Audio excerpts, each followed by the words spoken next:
बातमी सुरुवात करूयात आजच्या बातमीपत्राला, पण त्याआधी पाहूयात काही महत्त्वाच्या घडामोडी।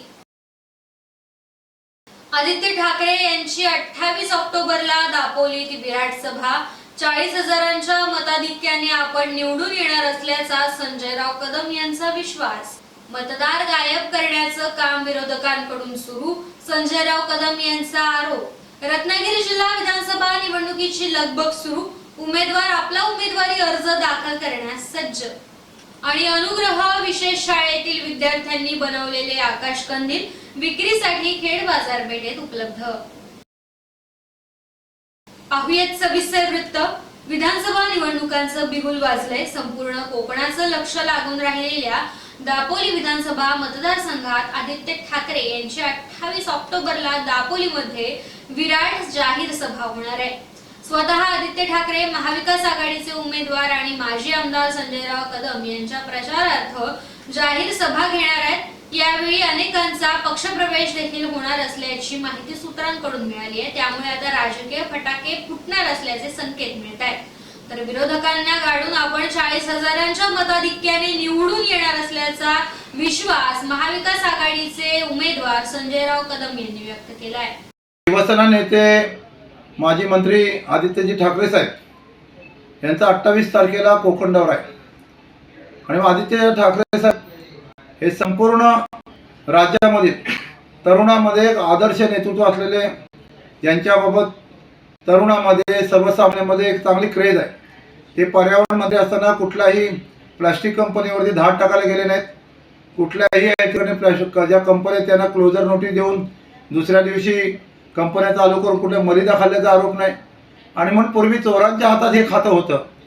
पर्यावरण मंत्री म्हणून आदित्य ठाकरे साहेब आल्यानंतर सगळ्या व्यावसायिकांनी, उद्योजकांनी थोडासा श्वास सोडला आणि म्हणून आदित्य ठाकरेचा दौरा होत असताना तो दौरा फार मोठ्या संख्येनं शिवसैनिक आणि महाविकास आघाडीचे कार्यकर्ते, महाविकास आघाडीला जोडलेल्या इतर जे संस्था आहेत त्या आदित्य ठाकरे साहेबांचं स्वागत करण्यासाठी दापोलीमध्ये मोठ्या संख्येने येतात। राज्यात विधानसभा निवडणुका जाहीर झाल्या असून विधानसभा निवडणुकांसाठी उमेदवारी अर्ज दाखल करण्यास सुरुवात झाली आहे। मात्र विधानसभा मतदारसंघात जिवंत असलेल्या माणसांची नावे मतदार यादीतून डिलीट केला असल्याचा धक्कादायक प्रकार उद्धव बाळासाहेब ठाकरे शिवसेनेचे जिल्हा प्रमुख संजयराव कदम यांनी समोर आणलाय। विरोधकांना निवडणुकीत पराभव दिसू लागल्याने विरोधकांनी मतदारसंघातून मतदार यादीतून मतदारालाच गायब करण्याचं षडयंत्र आखलं असल्याचा आरोप संजयराव कदम यांनी केलाय। 263 दापोली मतदारसंघामध्ये आज आम्ही आणि माझे आमदार संजयराव कदम साहेब आम्ही आलो होतो। बऱ्याचशा मतदारांची नावच गायब आहे। आज अख्ख्या महाराष्ट्रामध्ये बरेच मतदारसंघामध्ये अल्पसंख्याक लोकांची जास्त मतं कशी कमी करता येतील तेवढी केलेली आहे। आताही माझ्याकडे बऱ्याचशा मोहल्ल्यातील तक्रारी आल्या आहेत की आमची नावं कमी करण्यात आली आहेत। ते तक्रार घेऊनच आता आम्ही तहसीलदारकडे आलेलो आहोत। आणि मी तरी मतदारांना आवाहन करीन की प्रत्येकाने मतदान आपलं चेक करा, नाहीतर ज्या दिवशी तुम्ही मतदार केंद्रात जाल मतदानाच्या दिवशी तेव्हा तुमचं तिथं नाव डिलीट केलेलं असेल। कारण इथं जे प्रशासन जे काम करतोय ते एकतर्फी काम चाललेलं आहे आणि त्याचा आम्ही निषेध करतोय आणि ह्या सर्व अधिकाऱ्यांवरती कठोर कारवाई झाली पाहिजे।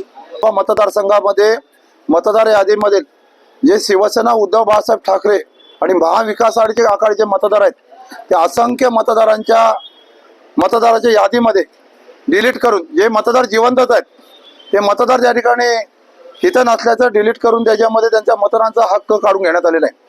आणि म्हणून याच्याबाबत आम्ही खेड तालुका तहसील ऑफिसमध्ये या ठिकाणी तहसीलदारला भेटायला आलो। त्यांनी सांगितलं ते ऑफलाईन होत नाही, ते ऑनलाईन मध्ये होते। आणि म्हणून ऑनलाईनला ज्या ठिकाणी डिलीट करण्याची जी बटणं दाबवणारे जे कॉम्प्युटरला बसलेले लोक आहेत तीच त्याच्यामध्ये जे कंत्राटी ठेवलेले आहेत ती याच्यामध्ये शिंदे गटाची माणसं आहेत असा आमचा आरोप आहे। आणि म्हणून ही मतं त्याच्यामध्ये डिलीट झाली पाहिजेत आणि म्हणून त्याच्यामध्ये असं जिंकता येतंय लोकांच्या मध्ये। आणि म्हणून ही लोकशाही पायदळी तोडवण्याचं काम प्रशासन हे राजकीय नेत्यांना हाताशी धरून त्यामध्ये करतायत आणि त्याच्यामुळे ही निवडणूक करायची का नाही हा संभ्रम आहे सर्वसामान्यांच्या माणसांच्या मनामध्ये। तर रत्नागिरी जिल्हा विधानसभा निवडणुकीची लगबग सुरू असून उद्या गुरुवारी जिल्ह्यातील विविध पक्षांचे उमेदवार आपला उमेदवारी अर्ज दाखल करणार आहेत। यामध्ये दापोली विधानसभा मतदारसंघातून योगेशदादा कदम, संजयराव कदम, चिपळूण संगमेश्वर मतदारसंघातून शेखर निकम, प्रशांत यादव, तर गुहागर मतदारसंघातून भास्करराव जाधव, रत्नागिरी मतदारसंघातून उदय सामंत आणि राजापूर मतदारसंघातून राजन साळवी, किरण सामंत हे आपला उमेदवारी अर्ज दाखल करणार आहेत। या निवडणुकीच्या पार्श्वभूमीवरती दापोली विधानसभेचे माजी आमदार संजयराव कदम यांनी माध्यमांशी बोलताना कोकणातील शेतीमालाला हमीभाव मिळवून देण्याचा आपण निर्धार केल्याचं स्पष्टपणे सांगितले। तसेच कोकणातील शेतकऱ्यांचा, स्थानिक जनतेचे अनेक प्रश्न प्रलंबित असून त्यांना न्याय मिळवून देण्याचं काम आपण निवडून आल्यानंतर करणार असल्याचं देखील संजयराव कदम यांनी म्हटलंय। 2024च्या निवडणुकीला सामोरं जात असताना मी सरपंच, पंचायत समिती, जिल्हा परिषद, पक्ष संघटनेचं काम, आमदार आणि विधानसभेचं मी तालिका अध्यक्ष, विधानसभेचा सभापती म्हणून हंगामी त्या ठिकाणी काम पाहिजे। आणि मला संपूर्ण या ठिकाणी काम करत असताना मी एक चळवळीचा कार्यकर्ता आहे। रस्त्यावर बसून मी संघर्ष करणारा कार्यकर्ता आहे। गोरगरिबांच्या जे अन्याय झाला तर तिथं धावून जाणारा तिथं मी कार्यकर्ता आहे। आणि म्हणून आमच्या डोक्यात कधी अशी मस्ती गेली नाही। आणि म्हणून कोकणाच्या विकासाच्या दृष्टीनं जी गेले कित्येक वर्षाची अपुरी धरणं ठेवलेली आहेत, ते धरणं त्या ठिकाणी पूर्ण झाली पाहिजेत। तिथे अपुरी धरणं पूर्ण ठेवून नवीन धरणाचं भूमिपूजन करायचं। जे प्रकल्पग्रस्त शेतकरी आहेत त्यांच्याकडे कुठेतरी दुर्लक्ष करायचं। आणि लोकांना पुस्तकं छापून मी 50 कोटी आणले, 500 कोटी आणले, 200 कोटी आणले, स्वतःच्या तिजोऱ्या तुंबड्या भरल्यात आणि त्याच पैशातून ते आता निवडणुका लढतायत। आणि मग त्या राजकीय दृष्ट्या निवडणुकांमध्ये काही लोक मोठमोठ्याने घोषणा केल्या। ज्या रामदास कदमने हरण्यामध्ये सांगितलंय की एलईडीची एक बोट जर दिसली, हा रामदास कदम त्या बोटीमध्ये बसून त्या अधिकाऱ्यांना बुडवेल। कुठे गेले रामदास कदम बोलणारे? आज हे हरण्याचे मच्छीमार, कोळी समाजाचे सगळे नेते, सगळे मच्छीमार आज हे रामदास कदमला ज्या बोलण्याच्या आठवणीनं रोज आठवणी काढून चर्चा करत असतात। मी शेती करतो म्हणून मला जर गावठी म्हणत असाल तर त्याला माझा सार्थ अभिमान आहे। मी आज एवढे मी शेतकऱ्याचा मुलगा आहे, मला अभिमान आहे। माझा मुलगाही सांगेल मी शेतकरी आहे म्हणून। तसं रामदास कदमाच्या मुलाने, योगेश कदमने सांगावं, माझा बाप सुद्धा बोरिवलीमध्ये गावठी दारू धंद्यावरती गावठी दारू विकायचा आणि म्हणून गावठी दारू विकणाऱ्याचा मी मुलगा आहे अशी ओळख करून सांगाल पाहिजे। रामदास कदमच्या कपाळावरती जेव्हा कधी काय होईल, जेव्हा लिहिलं जाईल मरता मरता गद्दार म्हणून, हा गद्दाराचा डाग यांच्या कधी आयुष्यात पुसणार नाही। आणि म्हणून यांनी काहीतरी काय ओरडून बोलून सांगितलं निवडणुकीमध्ये मी 35 ते 40 हजारच्या फरकानं इथं दापोली विधानसभामध्ये निवडून येईल हा मला विश्वास आहे। तर 263 दापोली विधानसभा मतदारसंघात गेल्या काही दिवसापूर्वी एकाच दिवशी 2 कुणबी भवनांचा भूमिपूजन सोहळा संपन्न झाला। विद्यमान आमदार योगेशदादा कदम यांच्या हस्ते तर भाजपाचे मंत्री रवींद्र चव्हाण यांच्या माध्यमातून दुसऱ्या कुणबी भवनाचे भूमिपूजन संपन्न झाले। भाजपाकडून आयोजित करण्यात आलेल्या भूमिपूजन सोहळ्याला शिवसेना उद्धव बाळासाहेब ठाकरे गटाचे जिल्हा प्रमुख संजयराव कदम हे उपस्थित होते। दापोली विधानसभा मतदारसंघात सुरू असलेल्या महायुतीतील अंतर्गत वादाचा फायदा आता विरोधक घेत असतानाचं चित्र यामुळे उघडपणे दिसून येते। तर यावरती भाष्य करत उद्धव बाळासाहेब ठाकरे, शिवसेनेचे जिल्हा प्रमुख संजयराव कदम यांनी 20 वर्षात इतर कोणत्या आमदाराला जमलं नाही ते रामदास कदम आणि योगेश कदम यांनी करून दाखवलं असं सांगत 104 वर्ष जुनं असलेल्या कुणबी समाज मातृसंस्था फोडून दाखवली असा गंभीर आरोप त्यांनी माजी आमदार संजयराव कदम यांनी रामदासभाई कदम आणि आमदार योगेशदादा कदम यांच्यावरती केलाय। विरोधक हे आमच्यावरती आरोप वेगळ्या पद्धतीने करून झाले, अगदी वेगळ्या पद्धतीने माझी बदनामी करण्यासाठी काय काय संजय कदमच्या पायात चप्पल मी दिली, त्याचा राजकीय बाप मी आहे। राजकीय बाप कोण आहे? याच्या बाजूला आमच्याकडे सगळेजण कांगणे साहेबापासून, कानाडे साहेबांपासून सगळेच आहेत। आम्ही 87ला विभाग प्रमुख, याची 90ला आमदार, याची 85ला गद्दारी। आणि म्हणे हे रामदास कदम यांनी सांगताना अख्ख्या आमच्या मतदारसंघाला माहिती आहे 90 85 पूर्वीचे 85चे शिवसैनिक, 90चे शिवसैनिक आम्ही त्या बॅचचे आहोत। रामदास कदमने सांगायची गरज नाही, आम्हाला सर्टिफिकेट द्यायची गरज नाही। रामदास कदम हे कुणाचंच होणार नाही, पण त्यानं केलेलं कुठलं कौतुकास्पद काम हे तुम्ही मला विचारताय ते पण सांगितलं पाहिजे। कारण JD सकपाळ आमदार होते, हे कुणबी समाजाचे होते दापोली विधानसभा मतदारसंघात। त्याच्यानंतर बाबूराव बेलोशे हे मंत्री होते, त्यांचंही काम लोकांच्या आठवणीत आहे। त्याच्यानंतर डॉक्टर भाई चंद्रकांत मोकल हे आमदार होते, त्याच्यानंतर 5 वर्ष मी आमदार होतो आणि 25 वर्ष सूर्यकांत दळवी साहेब. तर वळूयात पुढच्या बातमीकडे. मंडणगड तालुक्यातील देवारे ग्रामपंचायत हद्दीतील मौजे मालेगाव येथील शशिकांत शिंदे आणि महेंद्र पवार यांनी आपल्या असंख्य कार्यकर्त्यांसह उबाटा गटातून दापोली विधानसभा मतदारसंघाचे आमदार योगेश दादा कदम यांच्या उपस्थितीत शिवसेनेत जाहीर पक्ष प्रवेश केला.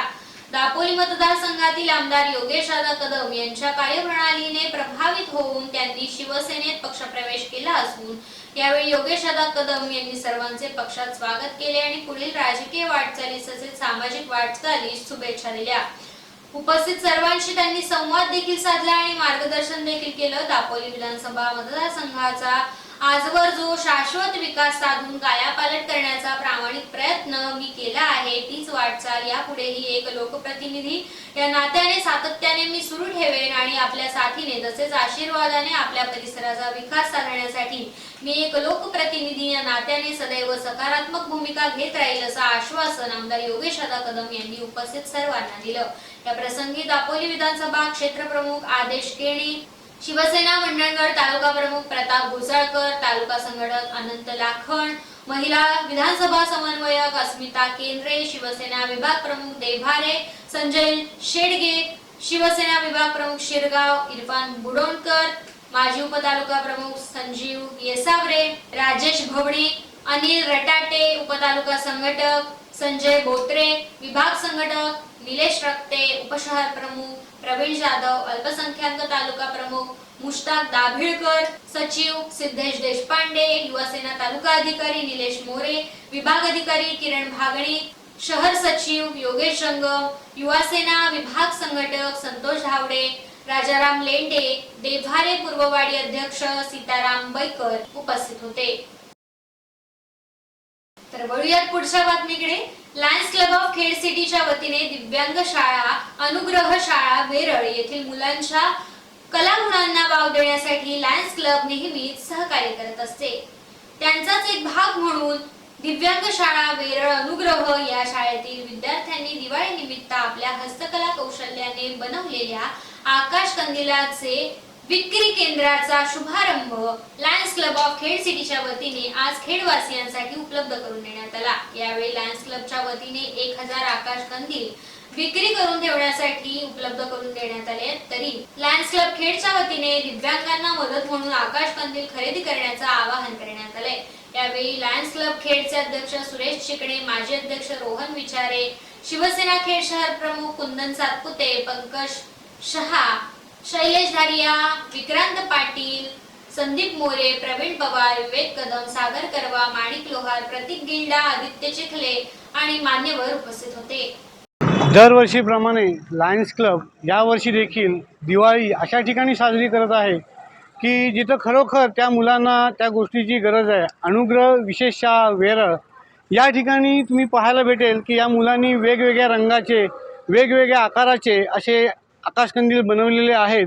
मी संपूर्ण खेडवासियांना विनंती करतो की ऑनलाईन शॉपिंग करण्यापेक्षा अशा अनुग्रह शाळेतल्या मुलांकडनं हे आकाशकंदील घ्या आणि आपली दिवाळी साजरी करा. आपल्या दिवाळीसोबतच त्या मुलांची दिवाळी कशी साजरी होईल याकडे पहा. मी पुन्हा एकदा सगळ्यांना विनंती करतो की जास्तीत जास्त खेडवासियांनी अनुग्रह शाळेला भेट देऊन त्या मुलांनी बनवलेले आकाशकंदील खरेदी करावेत. धन्यवाद.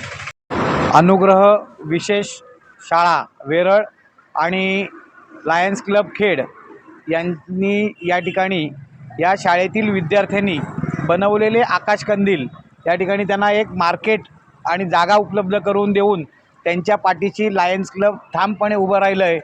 ज्या पद्धतीने त्यांचा हेतू लायन्स क्लबचा की त्या विद्यार्थ्यांना याचा जो लाभ व्हायला पाहिजे, त्यांनी बनवलेल्या वस्तू आपल्या बाजारपेठेमध्ये विकल्या गेल्या पाहिजेत आणि म्हणून तर दरवेळेला लायन्स क्लब त्यांना या बाबतीमध्ये सहकार्य करतं.